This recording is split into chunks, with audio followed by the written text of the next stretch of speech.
Another day, another city, and I am now in Memphis, Tennessee. I'm kind of excited to be here. There's a couple of things that I'm looking forward to see here.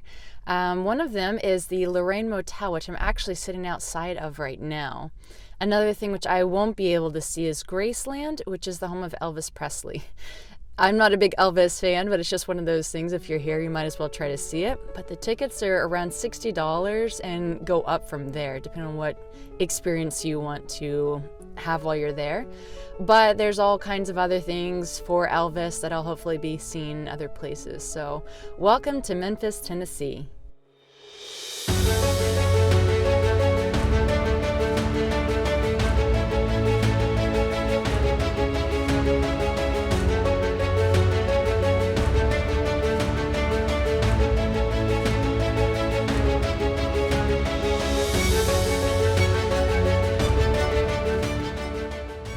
Standing across the street from the Lorraine Motel, which was where Martin Luther King Jr. was assassinated. And if you want to know specifically where, it's where that wreath is. That was room 306 on that fateful day of April 4th, 1968.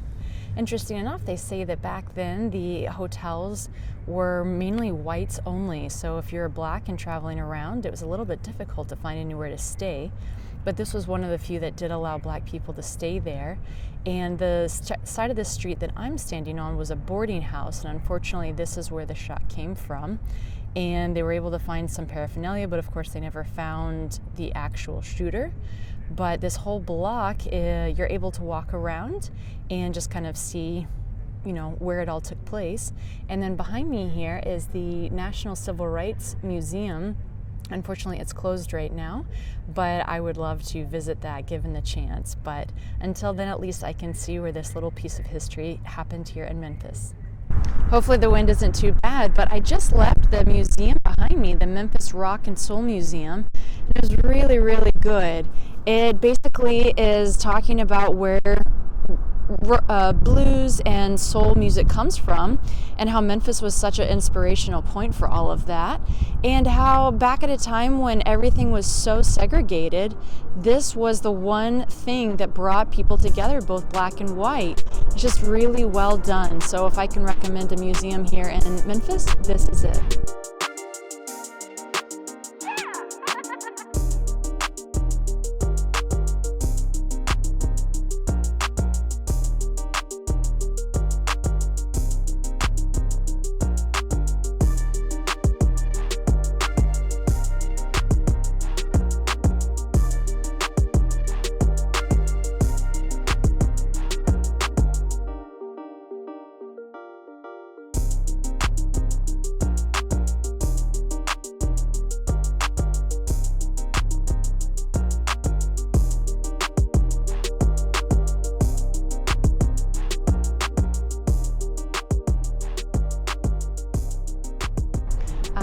On the Big River crossing, and the interesting thing about being on here is right now I am in Tennessee, but as you see with this sign here, now I am in Arkansas. So I tried to get a picture earlier, and while I was able to get one to show the proof that I was in two places at once, I do have to get pretty low to the ground to proudly say that I am now two places at once.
standing on the iconic Beale Street, and if you're looking for some good blues, maybe you can hear it in the background, this is the place to come. I will say it may not be the safest street, but there's typically a lot of people down here.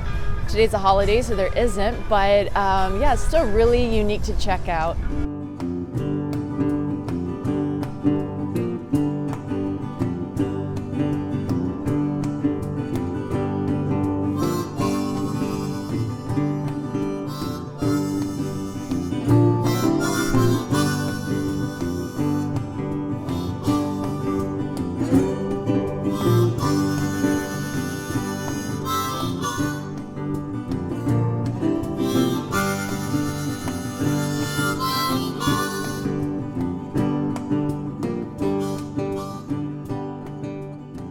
I'm standing in front of the Peabody Memphis, which is a hotel, and there's a really funny story that goes along with this place. So back in 1933, the general manager and his best friend went on a hunting trip, and they took with them live duck decoys. And they had a little too much whiskey to drink and thought when they came back it'd be really funny to put the ducks into the beautiful fountain that's here. And so started the tradition 80 years later of putting ducks into a fountain. You can watch as the ducks that live up on the roof, they're there for about 3 to 4 months or until they're full grown. They come down each day at 11 o'clock, ride the elevator down, walk across the red carpet, and get to swim around in the beautiful fountain until 5 o'clock. At 5 o'clock, the tradition is reversed, and the duck master takes him back up the elevator and puts him back up onto the roof where they live, like I said, for about 3 to 4 months or until they're full grown. It's a really great tradition to watch and a lot of fun. I was driving along and I saw this massive Bass Pro Shop here behind me. Normally they're just about the size of these roofs about right here, but to see this just massive expanse behind me there was just really crazy to see. I went inside and you can actually, there's a hotel as well as an elevator to a restaurant that you can go to, and the woman said that it is the only hotel with inside of a Bass Pro Shop anywhere in the world. So if you're curious to come and stay inside, they have like tree houses and then queen suites and stuff that overlook the shop, as well as the rooftop patio that is for the restaurant. Not bad.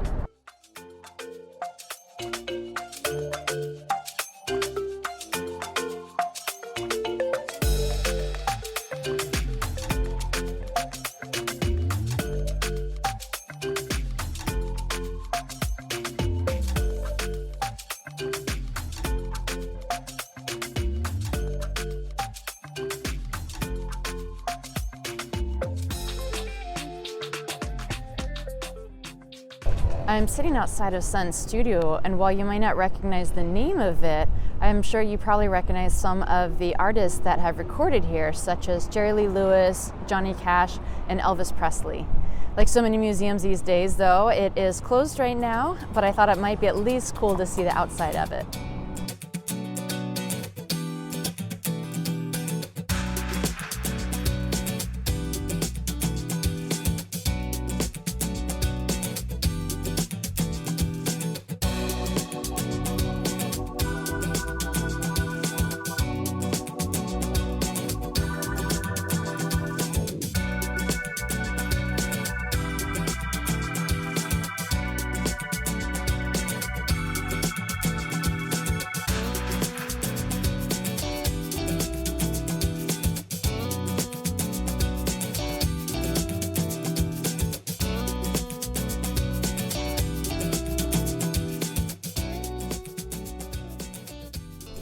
I'm at a place called the Crystal Shrine Grotto, and I read about this on TripAdvisor.